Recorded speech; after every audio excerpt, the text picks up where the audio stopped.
Hello, welcome back to my channel, The Busiest Bree. Okay, so on today's episode of Get Real, I'm going to be talking about the hotels that I lived in. And as I said in a previous video, I did grow up with parents that were addicts. So there was times when we were homeless.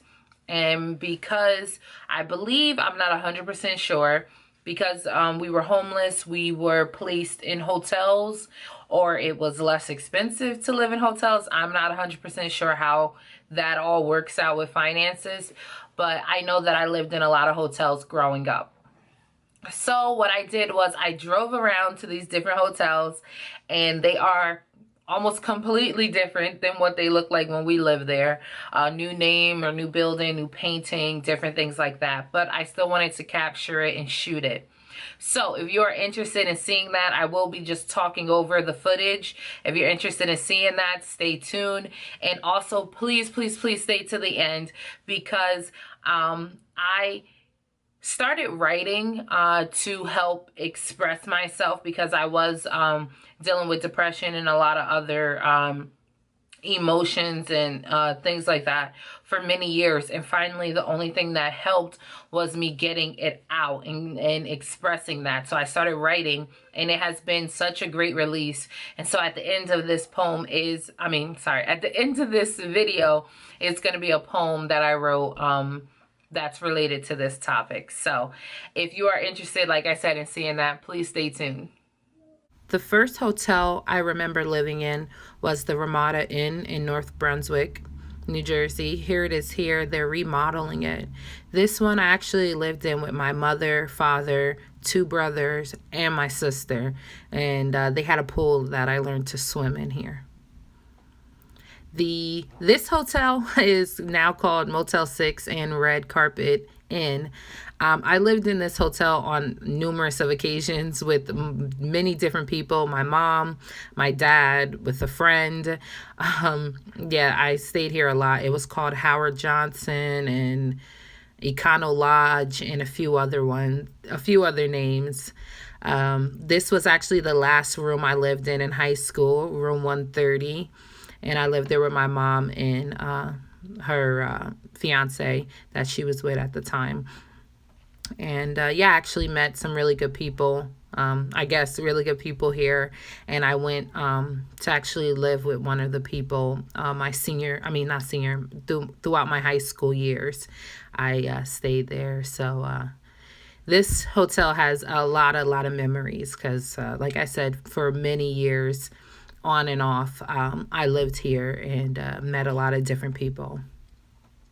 This is Route 1 in Edison, New Jersey. I made this trip so often, walking all the way down Route 1 into New Brunswick, because that's where all my friends and my family and people I knew was. And this is the hotel coming up called Edison Motor Lodge. And I stayed here with my mother and my brother for a period of time, and then just me and my mother for a while. And we actually had an upstairs room here, room 46. And this hotel here was very interesting back in the day. So this hotel coming up, Hotel Vincianza. I don't know how to say that, sorry. My mother told me I actually lived here when I was a lot younger. I don't remember that, but I did stay here when I was older, my sophomore year of high school, with a friend. It was her hotel, and she let me stay with her. And this was hard. This was a hard commute because it was in South Brunswick, New Jersey. So there was a lot of walking in order to get to school, because I was still in high school, and the bus, I couldn't tell them I lived here because then they would want to know more information. So I actually had to walk and bus into school, and I'm hopefully be able to show you guys that as well. The whole trail that I had to hike to get to high school every morning and then back home at night. So this is just the last shot of it. So here is Route 1, and this is the path that I used to walk along Route 1 and then back down, this was very hard to do every morning to make it to high school, because as you know, if no one forces you to get up to go to school, it is extremely hard for kids to just do it on their own. So it was a challenge. Maybe for the first week or so, I, was saying, I'm not going to do this. I don't think it's worth it. But I always had a feeling that my life was more than my surrounding and my circumstances. So I feel like that is what pushed me to do the right thing and to stay into school and make this trip twice a day. And I would just walk along the shoulder here. If you see on each side, there's a shoulder, and I would just walk along there and then turn into this parking lot. I believe that's a post office right there, and just walk along this road and go to the bus stop, and the bus will take me into New Brunswick, which I would then be able to get on the actual school bus to go into New Brunswick. So there was no red flags or anything like that raised, so they didn't wonder, like, where's her parents or where's her family. And this is the bus stop that I used to be at. This house, it's not a home, yet a place that I rest my head. A room is not a home, yet a place where my clothes lay neatly in the corner. This room, the size of an average living room, at sometimes housing up to 6, 2 beds, 2 chairs, a table, a dresser, a bathroom, for all of us to share. This room, sitting at the window packing the last few things into my backpack, waiting for the school van to pull up outside and expose my deepest shame. This room, lying to my friends again about sleepovers, because this house is not a home. To eat only what can be stored in a mini fridge.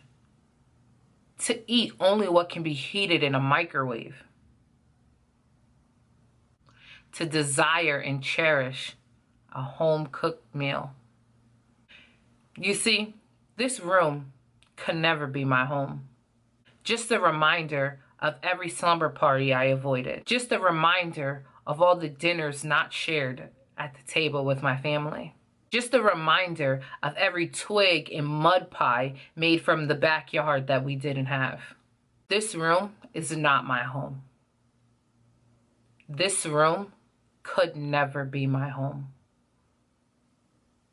This room is a room. But a room is not a house, and a house is not a home. I know those lyrics are not the same, but every time I hear a song like that, I know it's about relationships, but I always think about, how I felt when I was in those hotels. Like, this is not a home. Should not be, people should not be expected to live here. And so, yeah, I hope you guys enjoyed that. This is the first episode of Get Real. And I had a lot of fun making this, and I hope you guys enjoyed it. So like, subscribe, comment, share, and stay tuned for next time.